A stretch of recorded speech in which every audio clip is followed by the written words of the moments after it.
आज हम समझेंगे class 10th maths NCERT book का चैप्टर नंबर 3 जिसका नाम है pair of linear equation in two variable. आज हम इस चैप्टर की एक्सरसाइज 3.6 के क्वेश्चन नंबर 1 के पार्ट 4 को सॉल्व करेंगे। Question number 1 is solve the following pairs of equations by reducing them to a pair of linear equations. Question number 1 में हमें इक्वेशंस के कुछ पेयर्स गिवन हैं, हमें इन पेयर्स को रिड्यूस करना है, इट मीन्स चेंज करना है लीनियर इक्वेशंस में, और उसके बाद उनके हमें सॉल्यूशंस भी फाइंड करने हैं। क्वेश्चन नंबर 1 में टोटल 8 पार्ट्स हैं, जिसमें से part 1, 2 and 3 already previous video में हम सॉल्व कर चुके हैं। आज इस वीडियो में हम सॉल्व करेंगे पार्ट 4 और ये जो रिमेनिंग पार्ट्स हैं इनको हम सॉल्व करेंगे आगे आने वाली वीडियोस में। पार्ट 4 में हमें ये दो इक्वेशंस गिवन हैं। सबसे पहले इन दोनों इक्वेशंस को हम कुछ कंसीडर कर लेते हैं। मान लेते हैं ये इक्वेशंस हैं 1 एंड 2। अब अगर आप इन दोनों इक्वेशंस को ध्यान से देखेंगे तो यहाँ जो वेरिएबल्स हैं वो डिनोमिनेटर में हैं। इन इक्वेशंस को लीनियर इक्वेशन बनाने के लिए हमें इन्हें कन्वर्ट करना होगा। फॉर एग्जाम्पल यहाँ जो 5/x-1 है इसको हम कुछ इस तरह से लिख सकते हैं, 5 × 1/x-1। अब इस 1/x-1 को हम कुछ कंसीडर कर लेते हैं। मान लेते हैं कि जो 1/x-1 है वो है स्मॉल a के इक्वल। तो यहाँ पर 1/x-1 के प्लेस पर a रखने पर ये हो जाएगा 5a। अब इसी तरह से यहाँ पर जो 1/y-2 है इसको भी हम कंसीडर कर लेते हैं स्मॉल b के इक्वल। अब इक्वेशन नंबर 1 को इनके अकॉर्डिंग कन्वर्ट करते हैं। तो देखिए फर्स्ट वाली इक्वेशन में यहाँ पर हो जाएगा 5a और 1/y-2 के प्लेस पर हम रखेंगे b, तो ये हो जाएगा प्लस b इक्वल टू में 2। इसको हम मान लेते हैं इक्वेशन नंबर 3। इसी तरह से इक्वेशन नंबर 2 को भी हम कन्वर्ट करेंगे तो यहाँ हो जाएगा 6a, क्योंकि यहाँ पे जो 1/x-1 है उसके प्लेस पर हम रखेंगे स्मॉल a।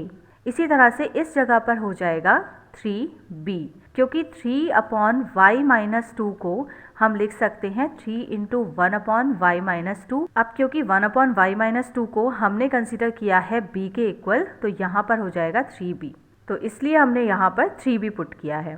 इक्वल टू में ये जो 1 है ये एज इट इज़ रहेगा। अब इसको हम मान लेते हैं इक्वेशन नंबर 4। अब इन दोनों इक्वेशंस को हम एलिमिनेशन मेथड से सॉल्व करेंगे। एलिमिनेशन मेथड से सॉल्व करने के लिए हमें a या b किसी एक वेरिएबल को इक्वल करना होता है।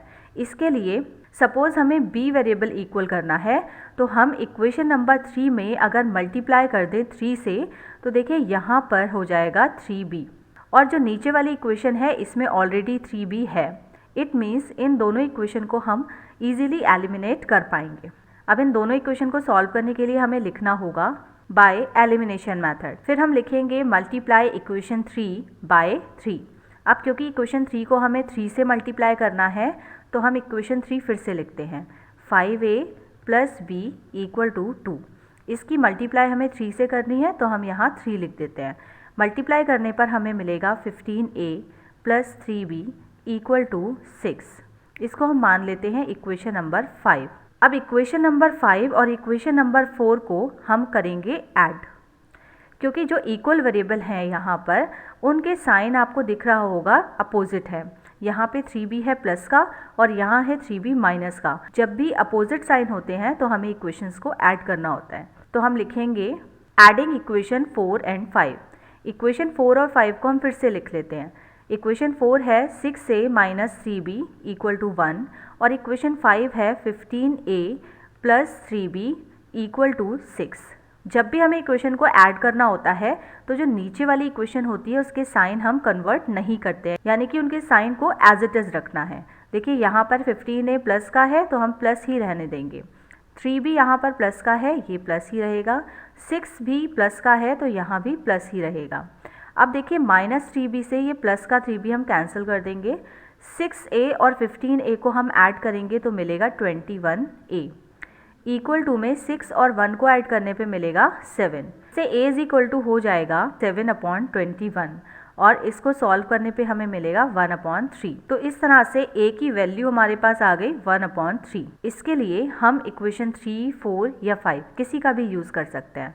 सपोज हम इक्वेशन नंबर 3 का यूज करते हैं, तो हम लिखेंगे फ्रॉम इक्वेशन 3। इक्वेशन 3 है हमारे पास 5a plus B equal to 2। अब इस इक्वेशन में a के प्लेस पर हम 1/3 पुट करते हैं, तो ये हो जाएगा 5 into 1/3 plus b equal to 2। 5 और 1/3 की मल्टीप्लाई करने पे मिलेगा 5/3 plus b equal to 2 as it is रहेगा।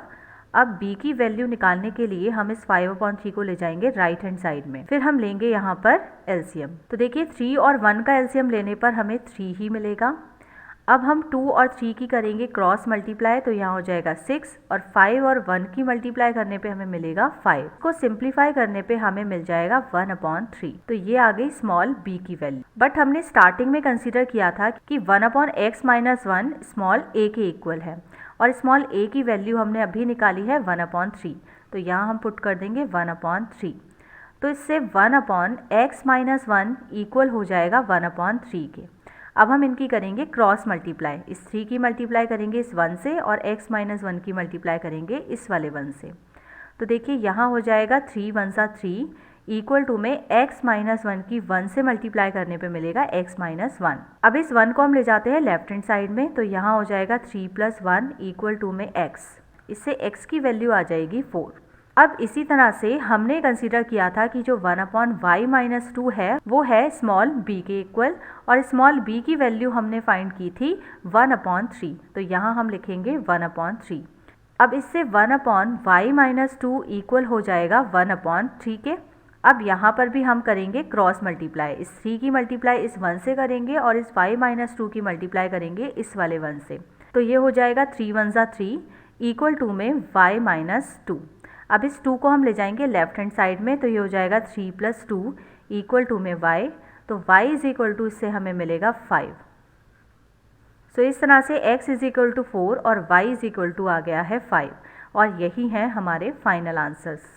सो आई होप आपको ये क्वेश्चन अच्छे से समझ आ गया होगा। अब हम मिलते हैं नेक्स्ट क्लास में नेक्स्ट पार्ट के साथ, तब तक के लिए गुड बाय।